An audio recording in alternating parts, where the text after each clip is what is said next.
আমি এখন বানাবো মোমো, মানে ফ্রাই মোমো। আগের দিন তো এমনি নর্মাল মোমোটা বানিয়েছিলাম, এখন বানাবো ফ্রাই মোমো।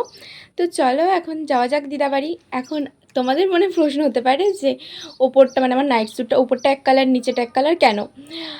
কারণ এই যে নাইট স্যুটটা তোমরা দেখতে পাচ্ছ, এটার না মানে যে নিচেটা মানে প্যান্টটা ওটা অনেকটা শর্ট। তো আমি এখন যাবো যেহেতু দিদাবাড়ি, সো ওর জন্য ওটা চেঞ্জ করেছি।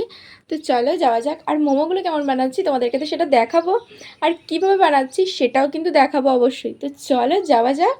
আর এই যে দিদাবাড়িতে এসে সবচেয়ে বেশি ভালো লাগে দাদুকে রাগাতে, কারণ আমার তো কোনো মামা নেই। আর দাদু দেখছিল খবর আমি বারবার চেঞ্জ করে এসব গান দিচ্ছি, আর দাদু তো অনেক রেগে যাচ্ছিল। তো যাই হোক, তোমরা কে কে মোমো খেতে প্রচণ্ড পরিমাণে পছন্দ করো একটু বলো তো। আমি পছন্দ করি মোটামুটি, কিন্তু আমার বাবা সবচেয়ে বেশি পছন্দ করে, বাবার জন্যই এটা করা হয়।